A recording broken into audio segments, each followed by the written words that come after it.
What's up, everybody? This is Dark Macek with Brutally Delicious, coming as you the review of Bloodsong's brand new debut album, Season of the Dead.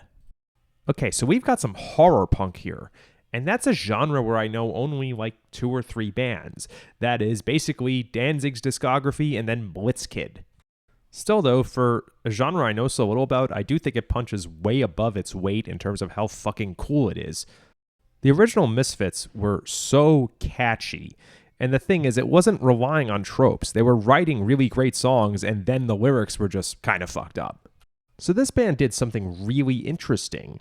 Having only 2 bands to compare to, I think it sounds more like the darker things that were written. That is, songs like Twist of Cain by Danzig, or like maybe Hollywood Babylon, instead of Teenagers from Mars. It's less traditionally anthemic.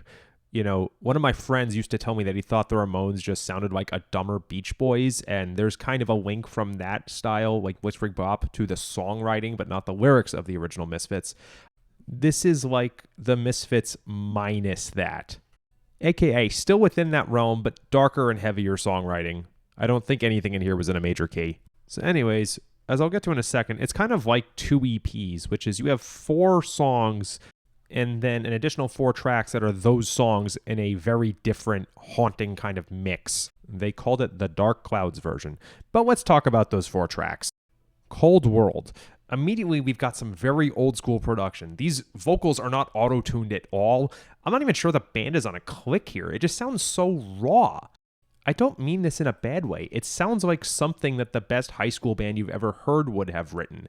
Like, I'm now in my 30s and I have a really cushy job. I could never write stuff like this anymore, even if I were a talented songwriter. I kind of envy that the band can still put out this kind of angst. It's very fun and yet haunting material, and I can definitely tell that this would translate live amazingly. Track 2 is Season of the Dead. I think this is a good Halloween classic in the making. As I said previously, it's less anthemic than most of the Misfits standout tracks, but in a way, I was still kind of reminded of Halloween, or maybe I wanted to listen to Halloween after.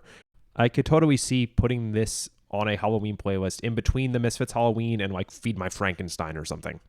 Psycho Fuck. Here's another highlight. It really makes me want to explore this genre more. The track has some really good drumming, but not in a show-off kind of way, in terms of like hammering down the band's vibe. Different styles, but I'm reminded of like Tommy Lee of Motley Crue. No one ever said he was the best drummer ever, but damn if he's not hitting hard and really selling that this band means it. At the same time, it's not so simplistic that it's like Meg White either. It's just cool. Then we have I Want Your Blood. Here's another fun one, and here's where the drums are actually really good.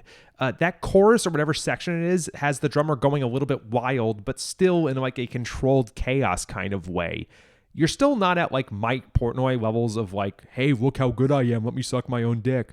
But it's really good from a technical level, and it works for the song.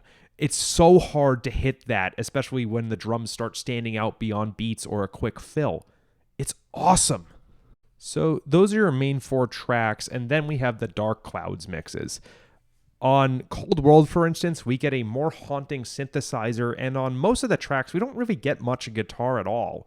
It almost sounds like something that could be the soundtrack to a haunted house attraction. I think it is important to relegate them as like Dark Clouds mix. Sometimes you'll see it on special releases. It'll be like song title, single version, because you don't want to pass that off like it's the original. I do think the original mixes are definitely the better way to discover the band because it's just easier to digest. But having seen them, these are interesting takes. Okay, so really interesting debut album or double EP. I don't even know what to call it. There's a real raw, unbridled rage or angst or something to this that I just envy so much. It's accessible enough that someone like me who's barely familiar with the genre really liked it and wants to explore more, while also not, as far as I can tell anyway, pandering. So, I guess in a word, fun. Thanks, dudes. Rock on.